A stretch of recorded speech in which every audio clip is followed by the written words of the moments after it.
everybody. Welcome to McNally Jackson. Thank you all so much for being here tonight. We are so excited to be celebrating this book. It's been just wonderful for us to see cult classic grow in popularity and for our staff to love it so much and for our customers to love it so much. So it's really, it's wonderful to be celebrating it tonight. I have a couple of housekeeping things before we start. There's going to be time for questions, so think about what you may like to ask. And we're also going to do a signing afterwards. It is going to be right behind me. The screen will disappear. So if you don't already have a copy of the book, go downstairs and buy one. And get it signed. If you have a voucher, you can use that for $5 off anything in the store or in our bar, which leads me to my next point, which is that we are open until 9 and we have a beer and wine bar and we hope you'll join us for a drink. We can have a little after party and hang out for a little bit. So, by way of introduction, Sloane Crosley is the author of the novel The Clasp and 3 essay collections, Look Alive Out There, and the New York Times bestsellers, I Was Told They'd Be Cake, and How Did You Get This Number? A 2-time finalist for the Thurber Prize for American Humor and a contributing editor at Vanity Fair, she lives in New York City. And we're so thrilled tonight that she's in conversation with Adelle Waldman, who is the author of the novel The Love Affairs of Nathaniel P., which was named one of 2013's best books by The New Yorker, The Economist, The New Republic, NPR, Slate, Book Forum, The Guardian, and many others. Her writings also appeared in The New Yorker, The New York Times, The Wall Street Journal, The Washington Post, and many other publications. Her next book, Help Wanted, comes out in next March. It's being published by Norton. She lives in the Hudson Valley with her husband and daughter, and we have copies of Nathaniel P. here tonight as well, so I hope you'll buy one of those, get one of those signed too. Okay, so yeah, please join me in welcoming Adelle and Sloane. Thanks again, everybody.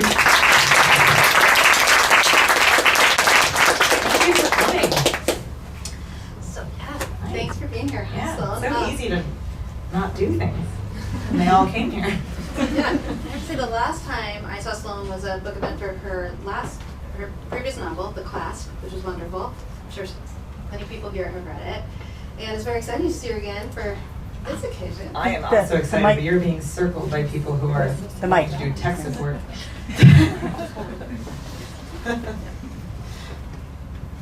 How's this? Put it closer. So if you Closer? too Okay. close. Yes. Yes, Perfect. Oh my Got gosh, it. that's so perfect. Okay. Your singing career can now begin. All right. Wow. Thank you for all the nice things you said that no one heard. All right, to recap. Sloane's last book, excellent. New book, also even. Oh, I don't want. I like this one even more. The other child isn't here. Okay, good. I really got myself into a hole there. Okay, can we move on to Sloane reading from her new book, which is wonderful. Oh, thank you. Okay, so it's hard to know with the paperback, who's read what when. So I'm just going to read for a tiny little bit for those of you who have not heard it before. And I'm going to read. I realize that with all the events that you do for a book, the paperback's really sort of the caboose on the train, and this is probably like the last time I will read from this book, potentially for the rest of my life. So it's a very momentous occasion.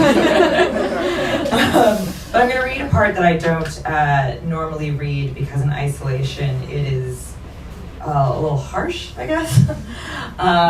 But all you need to know is that our heroine, Lola, is about to go on a sort of Googling internet search rampage to look up everyone she has ever dated briefly or for a more significant time period. And then the other thing I think you need to know that I've never really discussed with anyone is this is a very poor tribute, poor tribute, sort of rhythmically to the short story Girl by Jamaica Kincaid. Which is a very sort of famous short story that's told in sort of this instructive format. Anyway, I'm going to stop talking and start reading. So, there were men whose dating profiles had read like rules at a public pool. No tattoos, no couch potatoes, no heavy drinkers, no picky eaters, no taking oneself too seriously, and no drama. Men who demanded that a woman have a sense of humor but showed no signs of being funny. Men who posted photos alongside striking female acquaintances as if to say, just say you have a sense.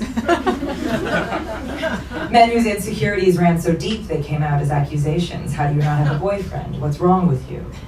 I went out with them anyway, these bouquets of red flags, curious as to how repulsively I'd have to behave in order to trigger a new decree. knowing in advance the answer would be not very. So many bloodless creatures who wanted all my blood, who offered nothing of themselves in return, who accused me of not opening up during the once every 2 weeks I was permitted to see them. The needle of curiosity goes in, the traits are sent off to the lab, the results never to be shared. There were men who told me they wouldn't sleep with their ex-girlfriends for all the tea in China, but who turned out to own an import-export business to Beijing. Men who broke up with me because I was too good for them. But when do we send our food back to the kitchen because it's too delicious? These were the same men that were always off to the gym, to the studio. The party was lame, the party was boring, you wouldn't have had any fun. Men who didn't think they were misogynists because they defended the actions of famous women. Men who said I reminded them of the girl who broke their heart in college, or the one that cheated on them in grad school. Tuesday afternoon kind of wounds for every woman in New York. Men who told me they would have to be dragged, kicking and screaming out of this town, but now lived in Idaho. Another woman had dragged them, but how? A blow to the head? Ether in a hand towel? Did she take the back roads? These were the same men who'd said they'd gone celibate for fear of hurting women, who thought they'd invented sadness, who told me I had no clue how dark things got in their heads and how dank the basements of their sorrow. Unrequited narcissists. These were men with a delicate sense of injustice when it came to their fellow man. Yes, it's true, life's a witch hunt. It will magnify your sins until they are grotesque, canceling you from a program you didn't even know you were on. But is that a broomstick between your thighs, or are you happy to see me? These men were like tropical fish, easily stressed by too much communication or too little. Some stared into my eyes, attempting meditation over martinis, telling me I was their soulmate after minute 10. Some called me their girlfriend after date 2. Some refused to call me their girlfriend after year 1. Some called me someone else's name. There were younger men who were the same age now as I was when I broke up, as I was when they broke up with me. Did they feel the burn of shame at having made me feel old now that they were all caught up? Men who cut lines of powder with a jeweler's precision, a one-time thing, a two-time thing. But it's hard to pass off any activity as a 65-time thing. Men who'd hurt me more than once, and that was my fault. I wanted to touch the stove to see if it was still hot. It was still hot. Men who made paper airplanes out of the customer copy while I signed the merchant one. Checks in the mail, hands on the thigh. Men whose text I'd shown my best friend who gamely looked at the timestamps. Blue, I am blue, all of us are blue, although sometimes we are green with inexperience or envy. Men who preferred missing me to being with me, men who told me they were falling for me, and it felt so good to say it, they'd figure out later if they meant it, but when later came, they were not falling. But by God, they had tried. They detailed their efforts to the court. Ladies and gentlemen of the jury, my client has made reasonable attempts. He has gone to great pains. He has texted when he did not feel like it. He has listened when he was very bored. He has written down the birthday. Those were the worst of all, worse than the cheaters and the sociopaths, because as they stated their cases, they shook loose from the context in which I knew them. They were only people, born a little broken and trying to fix it. And in all of history, we had landed in the same city at the same time, and to ladle miracle upon miracle, we had met. What were the odds? What were the chances? How could I not love them all just a little?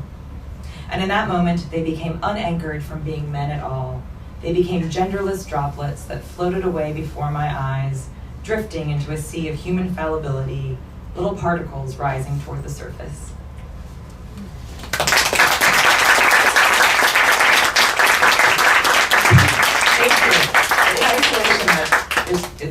That's a little caustic in isolation, but it's fun to read.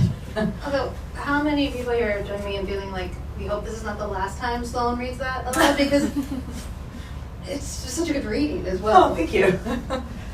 It's fun to hear it in your voice as opposed to the voice of the protagonist of your novel, who are two separate people, which is something we wanted to talk about. We do want to talk about that. But maybe we can start by backing up. I think for those of you who haven't yet had the pleasure of reading the book, you get actually a really effective sense of the book from the passage Sloane read. But this is a book that is powered by a psychological question. It's the protagonist, Lola, is grappling with the question of how to choose one partner over another, or a partner over no partner.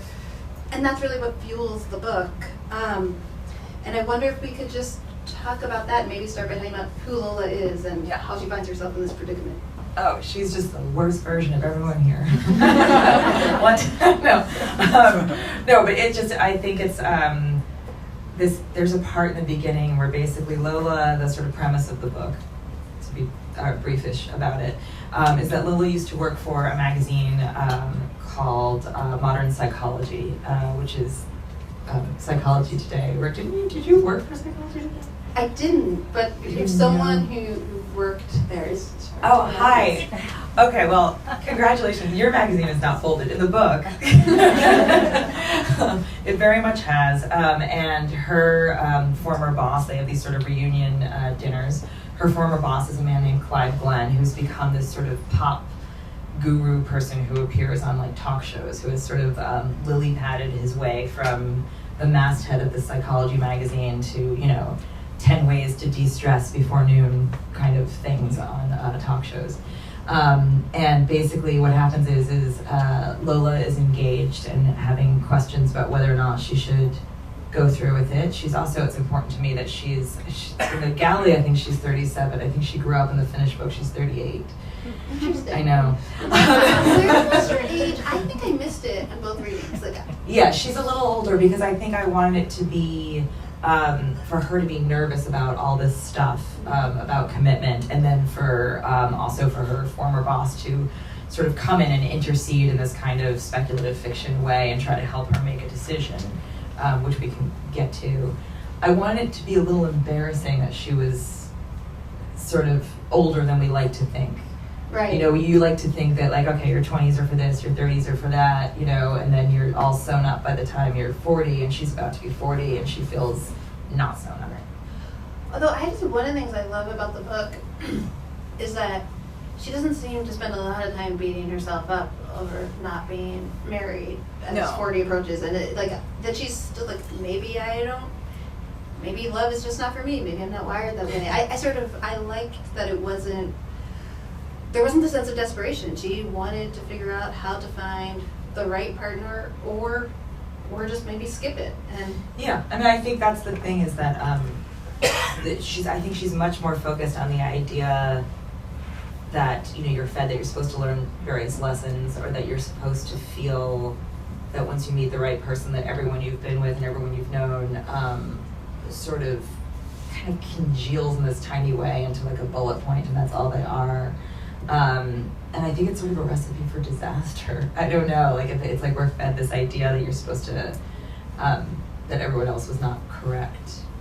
Right, that dating is supposed to feel growth. Yeah, exactly. Or that you're supposed to learn a lesson from everything. I kind of like a book where, there's a resolution to the book, but I don't think there's a lesson to the book. And sometimes I don't know if that's effective for a novel. Sometimes novels need that.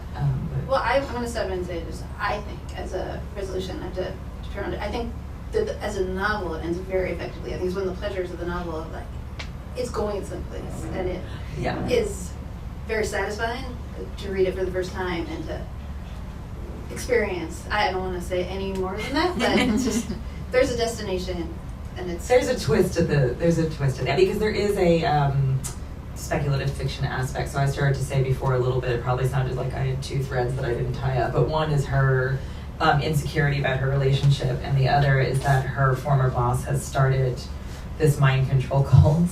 And she, out of an abandoned shul on the Lower East Side. Right, we've got these two. Just take a minute with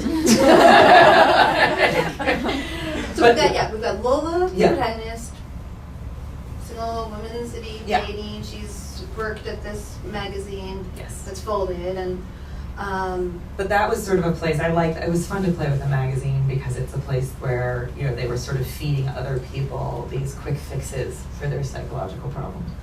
And I think it's sort of set up that she's interested in these questions, right? That she's someone who's going to experience dating in an analytical way. Yes. So you have that element, and then it meets the speculative fiction element. And I think that's one of the really neat things about the book, because they're not things you expect necessarily to intersect. That it's a book that's really about the psychological and personal life in a way that's relatable, but it has this element that is kind of fun and different. And I wonder, can we talk about how you conceived the idea? Like, sure, yeah. Yeah, I mean, I think that it's so funny. I think that, if I may, I think your book, Nathaniel P., is one of the few books I've ever read that takes place in this sort of cloistered, just bananas, pretentious literary world, and like turns it into like true modern, you know, Edith Wharton or Jane Austen, probably Edith Wharton, but it's beautiful. Sorry. Yeah, but and so I think that you had the sort of skill set and managed to do it, to make it this sort of suspenseful, observational thing where these people are having, there's a lot of navel gazing and these sort of, you know, circular conversations about outsourcing guilt and stuff like that. And I feel like whenever I try to do something similar, I can feel, I don't know if I have the chops to keep it going. And so my answer to that is genuinely to like have a spaceship come down over this bar in Brooklyn and like it's just suck everyone. Not really, but it's almost like a wish fulfillment. Like the idea was I wanted to write about love and romance in a non-cheesy way. I wanted to write about this world in a non-cheesy way. And then similarly to my first book, to The Clasp, I think there's this sort of perverse wish fulfillment in it, where it's like, okay, she really is she's indecisive, she's having a difficult time making a decision, just so we know what indecisive means, I think, right? Just to be clear. And so I thought, well, okay, let's grant her a little bit of a wish and have some sort of outside interference come in and make this decision for her. well, I think too, it does something really effectively, and I appreciate everything you said about it, but please don't think I don't. But what you're set up as, and I want to maybe spell it out a little more for people who haven't read it, is that this mind control cult, it doesn't go where you might expect when you just hear that. It winds up being a vehicle for the character Lola to interact with various of her exes through machinations Sloane may or may not get into. But I think the important thing is it sets up this thing that's very interesting psychologically. You know, it's very thick and just interesting, and it raises all these questions. So I think it's a very effective advice to do something that just a straight realist novel just wouldn't let you do. Yeah, I mean, I think that what happens is, and this is like as far as I go before I start ruining things, which is what happens is it's sort of a cult and sort of kind of an upscale secret wellness center. I don't know if there's a huge difference these days. It's very strange marketing this book and having people throw around words like magic realism and all this stuff, and I'm like, I don't know what planet you're living on, but we're about 2 ticks away from this, of like basically someone telling you how to make the correct decision about one of the most important decisions you can make. And so what happens is if she takes this option through a series of manipulations, if she steps within a 5-block radius of this shul, she'll run into an ex-boyfriend. So it has that sort of Groundhog Day effect.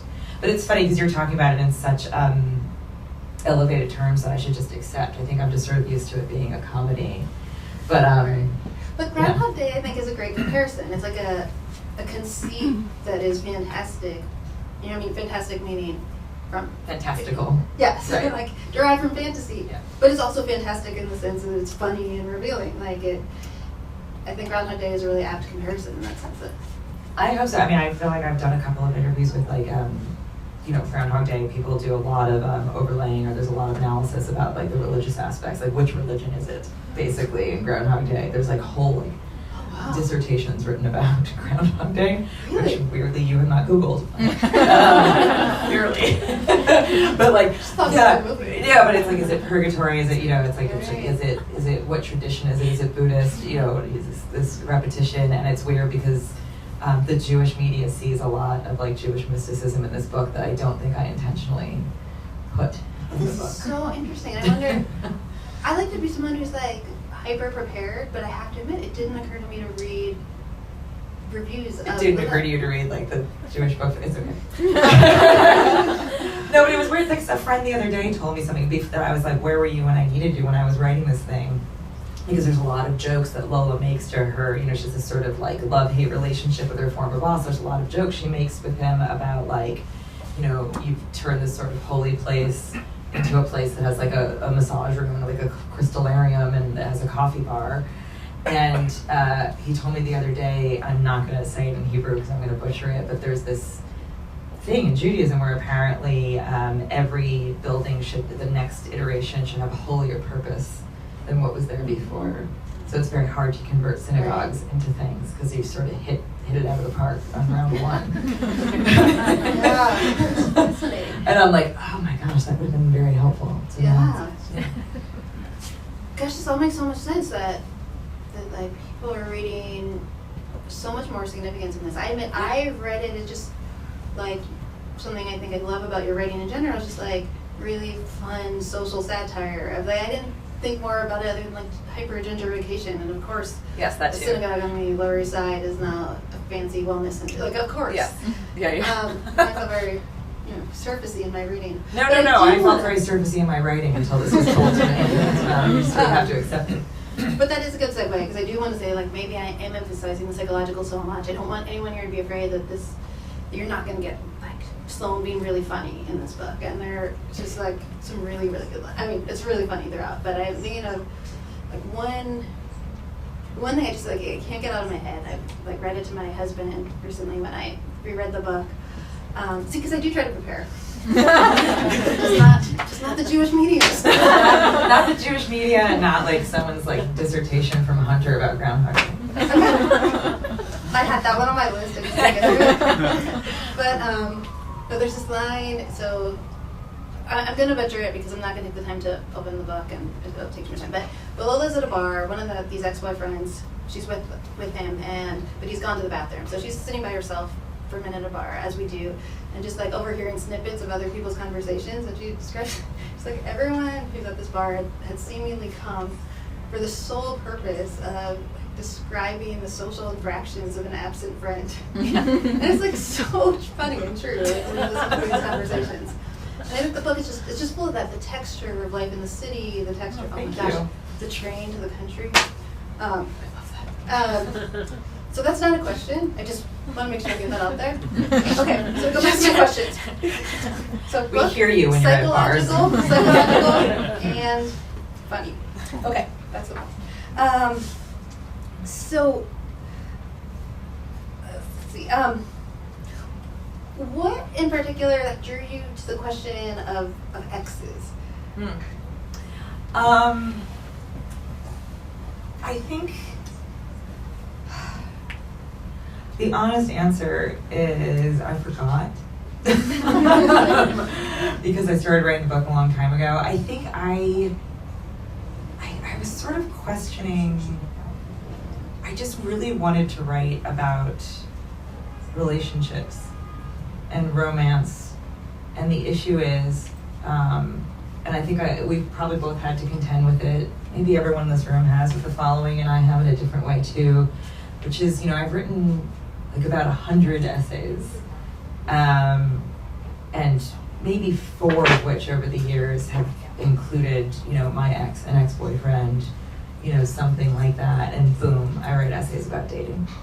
And so I'm like, it's like a little dabble do ya, and I felt like I was so adverse.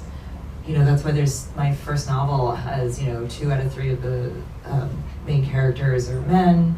It's about friendship.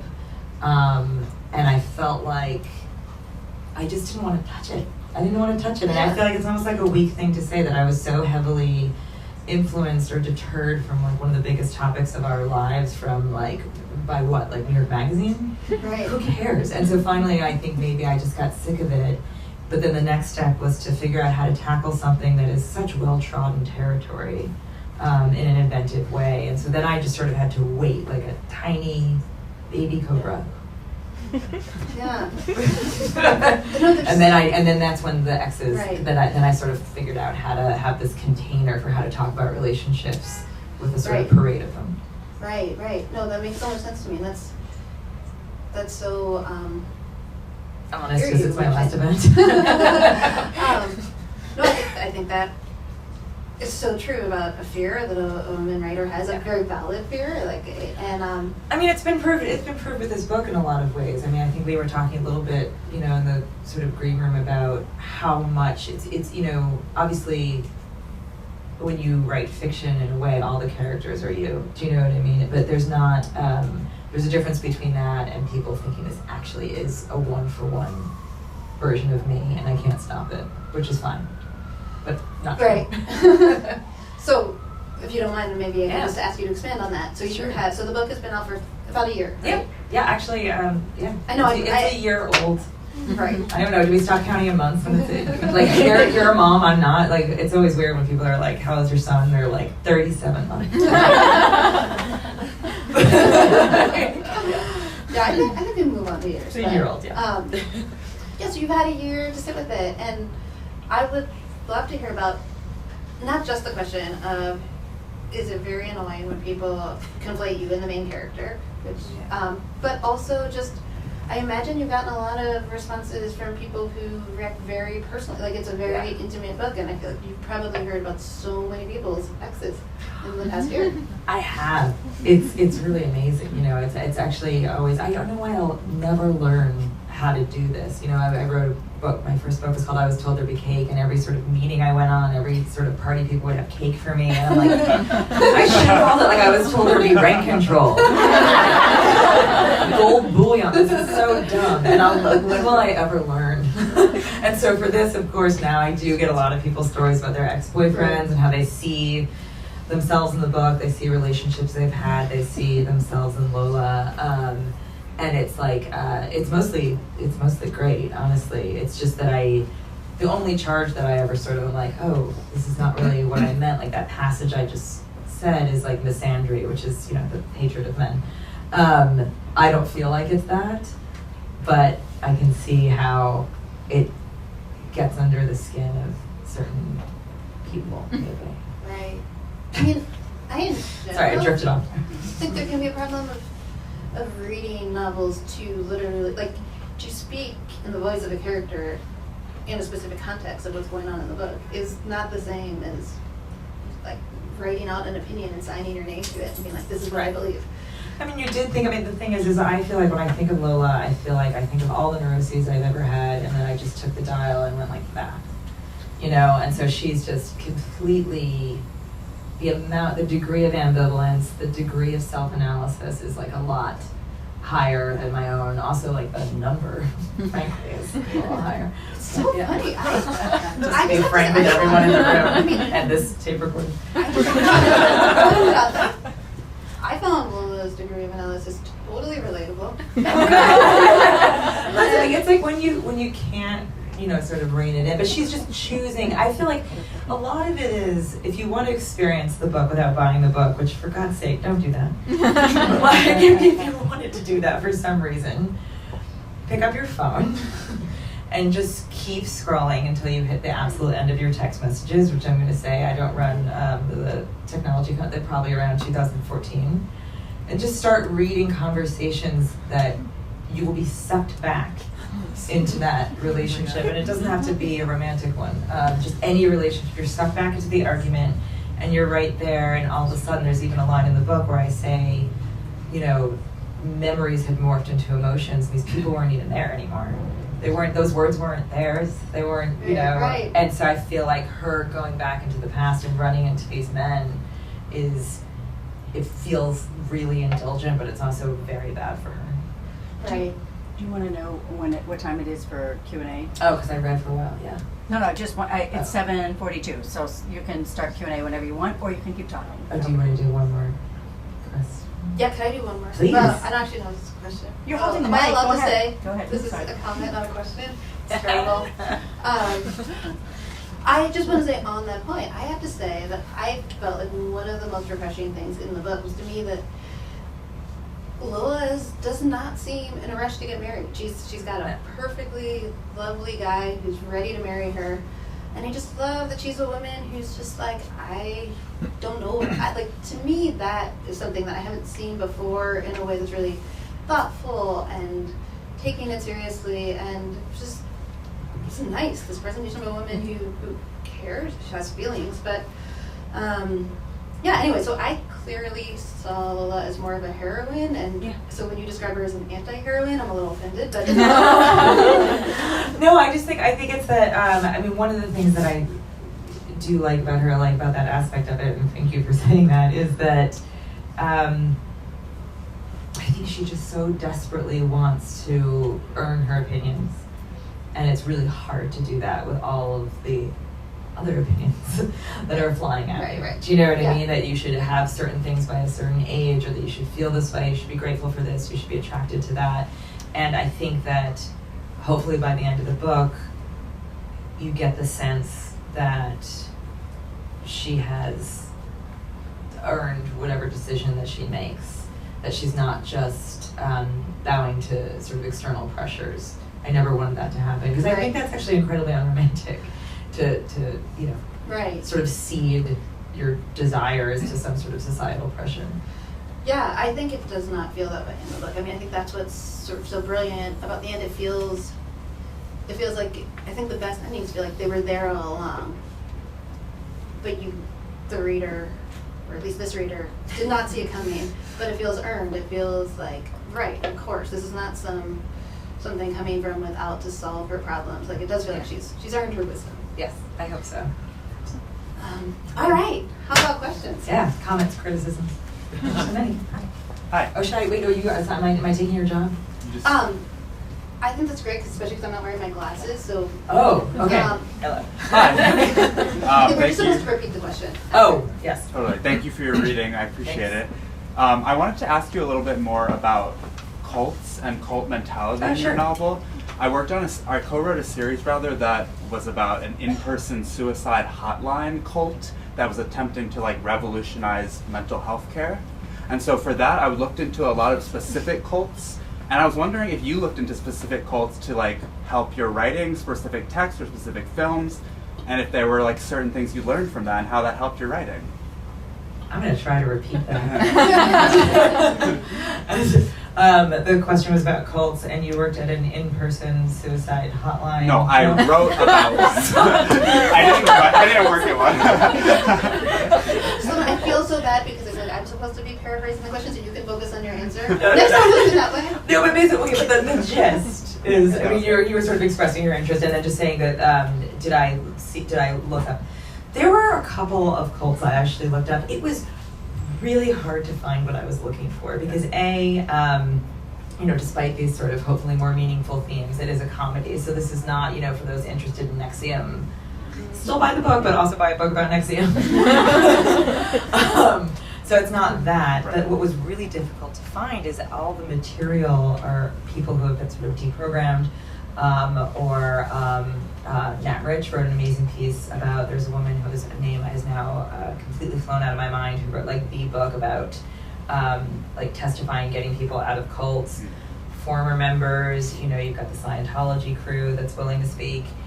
Not a lot of handbooks about how to do this, who are people who are still in it, because they don't write the books. So I was like, crap. All these the documentaries and stuff like that are post. Nothing takes place during. So I actually had to go and find, in the 70s, there were a couple of cult-like self-help movements, including the biggest one was called the Silva Method. Do you know this? No, I haven't heard that Oh one. my God, Yes. it's got charts. Oh yeah, someone knows it. It's got charts, and it was, there's some of the language about coercion and, what's keeping people there and what are the sort of signifiers of a cult, and it's usually working for free, it's got that main personality. And you think that you will sort of transcend what's wrong with you in a speedy way. I think when people become parts of, I'm not an expert on this, but it seems like what they want is speed. And you know what I mean? Because I think they're not people who think that therapy is crazy, and they're generally pretty smart people too. They're just sort of wounded. But it's that the Silva Method was really sort of interesting. Yeah. Thank you so much. You're welcome. Sorry. Enjoy the hotline.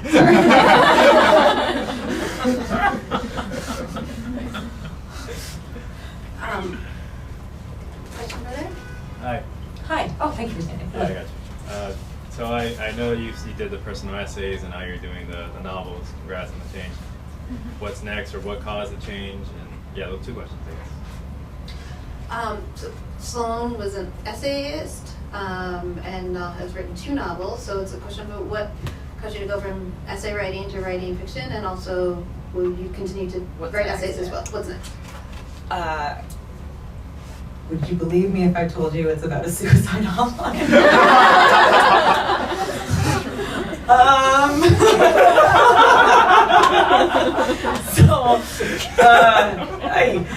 So yeah, I have a book coming out in February that is about grief, and it's in 5 parts. So it's the first full-length narrative work of nonfiction I've ever written, which seems weird. It seems like, haven't we done this? But no. And they roughly follow the 5 stages of grief, and it is about these sort of progressively larger and overlapping losses, starting with a burglary that happened in 2019, and then the suicide of my closest friend, and then COVID. It's very funny. But yeah, I think it's sort of, I'm excited about it because I was joking around with my editor that I don't think I'm someone who could be confused with like identifying a marketplace. But I genuinely hope that it has this sort of, everything I read was either like self-help or Joan Didion. And so something in between. Yeah, it's called Grief is for People. I'm not joking, that's why I was thinking so awkward. Well, this, I can't resist the segue, even though it's supposed to be for the audience. I so imagined at the time to ask you about writing nonfiction versus fiction, and just Yeah. It's a little, I feel like it's always, you get sick of one, you write the other, you're sort of sick of the constraints. For fiction, you always think like, God, I just wish I had less responsibility to make everything up. Everything is your responsibility. Whereas there's a little bit of, I don't know, I was 9 in narrative nonfiction, that you don't get with fiction unless that's the nature of the character. And so then, but for this, normally I do feel that with nonfiction, but I'm not lacking for pieces of horrific narrative flair for the next book, so it's fine. I'm not selling it. I'm just wondering, when you were younger, like if you dreamed of being a writer when you were a child, or before you were a literal writer, did you dream of being a novelist more than an essayist, or an essayist more than, what did you envision for yourself that you were pulled to more?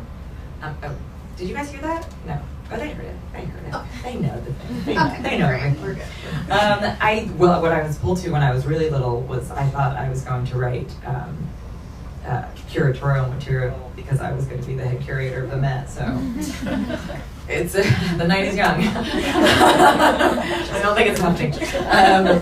No, I think it was more fiction. It was more fiction. Because I think that's also so much of what you grow up with. I think people there are sort of little mini, journalists that you can sort of trace the thread in kindergarten, who are interviewing the neighbors, maybe something like that. But for the most part, I think when people want to become writers, they do gravitate towards fiction or plays and things like that. That's sort of always what I wanted. And then I published an essay in the Village Voice, and I started writing regularly for them. And this is the sort of, speaking of the folded publication in this, I'm very fluent in that part, because what happened was the Village Voice then was bought by that, I can't remember, the Arizonian conglomerate who also bought the Miami New Times. Was it New Press? The New Press or something. Anyway, they came in and they were like, no one in New York reads music reviews, art reviews, or essays. Okay. So they pulled it, and then I went to the New York Observer, and then Jared Kushner took that over, turned it into a broadsheet. And only then did I even have the sort of courage, or did it occur to me to start submitting stuff to the city section of the Times, which is now folded. This is all very depressing. But that's sort of how I got my start, regularly writing nonfiction, and found a real home there that I'm quite happy in, but also always there's the sort of fiction undercurrent. Yeah, thank you. You're welcome. You're so close. Very intimate. Yeah, you had mentioned that you started the book a long time ago, but it's obviously come out now. So I was just wondering, did you write it all at once and then come back to it, or did you write it progressively through the years, and what sort of drew you back to the story? Oh, okay, yeah. So I started writing the book, I would say, in 2017. What drew me back to the story is fear of not finishing a book contract. No, but I think it was like once I found the rhythm of it, it became extremely fun. I think what I really wanted to do with this, which I think I made a slight mistake in the first book I published, I'm very bad at plotting things out because I find it sucks all the fun out if I know the ending. You know, there's a reason why I know, the concept of no spoilers applies to TV and it applies to yourself when you're being creative. But if you don't have some sort of structure around it, that's how you end up with like a 6-page description of an oak tree that no one wants to read. Do you know what I mean? You have to know some sort of, have the bones. And I think I just from the beginning saw the bones of this pretty early, and I thought, I can do this. I can make this fun for myself, not exactly know how it's going to end until halfway through, and still move it along. Yeah. Hey, The sense of place that you write about with New York, it obviously comes through in your short stories, but the whole setting revolving around this 5-block radius in Chinatown, how easy was that for you to access? Like, were you going back and sitting at a bar and watching people at the bodega across the street, or did that come to you naturally? Like, it's one of the first books I've read, and having lived in that area now and being able to picture where Lola's walking across to get a pack of cigarettes. Yeah. I'm so curious how you approached that kind of setting and how that came to you. I'm like, me, my Tuesday? Yeah, exactly. And you're like, I woke up. That's how I did the research. No, I actually feel like it's so funny because I was really nervous about that. So that's a wonderful question and great to hear because there's a nice compliment embedded in it that I hopefully kind of nailed it, because I somehow, my first book takes place in Miami, Los Angeles, and Normandy, and I was much less. I did a lot of research. I even went to those places. Poor me. Maybe I did choose wisely in that one. But I feel like I was much more concerned with getting the Lower East Side wrong. Even though, like, my grandmother lived there, everybody, it's like, she lived on Orchard Street. I think it's like around the corner from where like Moscot is or was.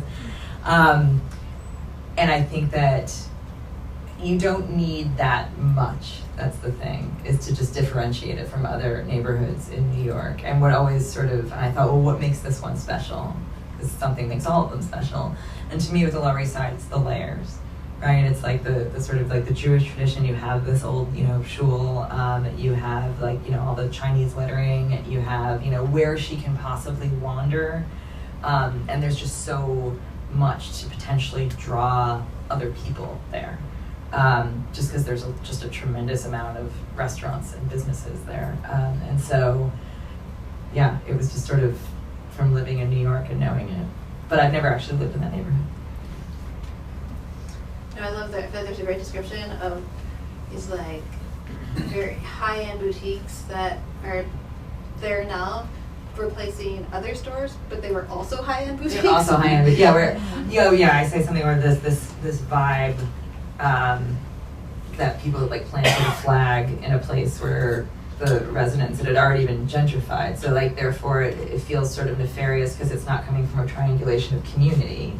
It's just coming from like kicking out people who have already been drinking natural wine since like 2005. Right, it's like a re-gentrification. Yeah. Okay, I think we have time for one more. I could ask another one. I have a question. All right. I can ask my first question. Yeah. Can you talk about your writing process and your writing routine and like how you write and how you create? Yeah. So writing process, writing routine. On a daily basis, I just get up well, it's early for me. It might not be early for someone else, but it's not like Hilary Mantel early. She used to get up like at 4 a.m. and commune with ghosts. Show off. Sorry, she's dead. Okay. I think that what I do is, I mean, for fiction, like I said, just sort of lay it out a little bit. The nonfiction thing is interesting because I think that muscle is more finely honed, not sort of greater or lesser, but just sort of a more just accustomed to it. And that one, I think what's really hard, the best essays I've written come from noticing a theme and then having a story that matches that theme. Because I find when I sometimes have a story, I'm like, oh, would this make a good essay? Would this be interesting? And then I draw it out. It feels very posty, like a blog post, or it feels very thin to me, or like a cocktail party story. And so I think I just sort of try to constantly like look around and see what thematically makes sense for essays. But then I also just try to work on two things at once that are different, so that I don't get sick of them. And it could be minor. You know, I feel like I'm working on a book review I'm working on right now while I'm doing final edits on the Suicide Hotline book. That's not what it's about. And so it's like a, you know, just sort of doing that balance constantly. Because I used to work, before I became a full-time writer, I worked at Random House, and so I had an office job. And so I still think that there's something in me that needs to have something going on from 9 to 5, which is, I think a lot of writers don't have that. I mean, I've heard, I remember listening to Jonathan Lethem be interviewed about, he's like, you have 3 hours of work in you max. That's probably true, but I'm like, what do you do the rest of the time? I don't know. So yeah, it's sort of a bad answer. That works. I'm with you. I feel like. Yeah, what do you do? Well, you have a child too, so you have to operate around that. But I definitely feel like spend the work day writing. I think. Spend the work day. Yeah. I used to be nuts about it. Too nuts, where I wouldn't do laundry in the middle of the day because I wouldn't have been able to do it while I was at the office. Right. But the worst is the crazy thing, where I'm like, no, I have to have the same chair and the same everything. But the worst is when other people treat you like you don't have a job, right? They're like, oh, well, you're not working, so I'm off work. Do you want to have lunch? I'm like, oh. Yeah, what's weird about it is because it speaks to I don't have a job. No, I mean, I do, but it's a weird, because while they're not, it's just the time can be very strange. So I don't really take vacations. I'm always working on the weekends and stuff like that. And but yeah, I always admire writers that are really structured and then also produce something wonderful. There's plenty of writers that do the X number of words a day thing, and there's only a few that do it to great success. Yeah. Anyway, well, thank you so much for coming. We appreciate it. Yeah. Bye, Adelle.